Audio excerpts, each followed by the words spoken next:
దినము కొరకు ఏర్పాటు చేయబడిన దేవుని వాక్య భాగములో నుంచి కొన్ని మాటలను మనం జ్ఞాపకం చేసుకుందాం. ఈరోజు క్రిస్మస్ గనుక మీకు మీ కుటుంబ సభ్యులందరికీ క్రిస్మస్ శుభాకాంక్షలు తెలియజేస్తూ ఉన్నాను. అసలు క్రిస్మస్ అంటే ఏమిటి? ఇంటికి సున్నాలు. క్రిస్మస్ అంటే ఏమిటి? ఇంటి నిండా పిండి వంటలు. క్రిస్మస్ అంటే ఏమిటి? ఒంటి నిండా కొత్త బట్టలు, తాగుబోతులు, చిందులు, విందులు, ఇంటి మీద స్టార్లు, ఇంటి లోపల బార్లు కాదు. క్రిస్మస్ అంటే జీవము కలిగిన దేవునిని సజీవమైనటువంటి మనిషి కలుసుకొని ఆరాధించటమే అసలు సిసలైన క్రిస్మస్.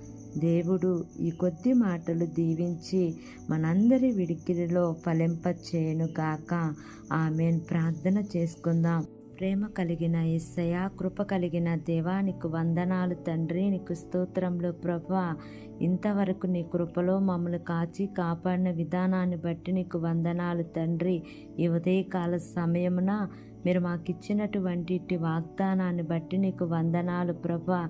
ఎంతమంది బిడ్డలు ఈ వాక్యమును విని ప్రార్థనలో ఏకీభవిస్తున్నారో తండ్రి, ప్రతి కుటుంబాన్ని మీరు జ్ఞాపకం చేసుకోండియా. నీ మేలుల చేత వారిని తృప్తిపరచమని అడుగుచున్నాను తండ్రి. అయా, బలహీనులు ఉంటే జ్ఞాపకం చేసుకోండియా. వారికి మంచి ఆరోగ్యమును దయచేయండియా.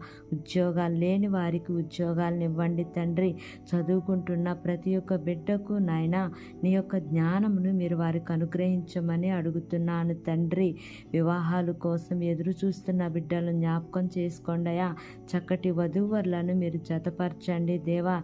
గర్భఫలాల కోసం ఎదురు చూస్తున్న బిడ్డలను జ్ఞాపకం చేసుకోండియా. వారి యొక్క గర్భద్వారాలు మీరు తెరవండి యేసయ్యా. గర్భవతులుగా ఉన్న బిడ్డలను జ్ఞాపకం చేసుకోండియా.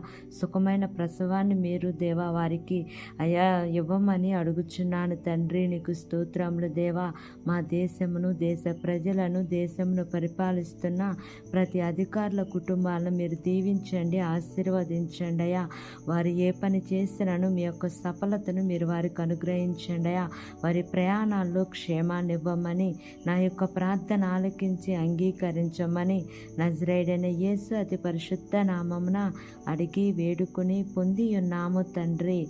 ఆమేన్, ఆమేన్, ఆమేన్. Praise the Lord. God bless you all.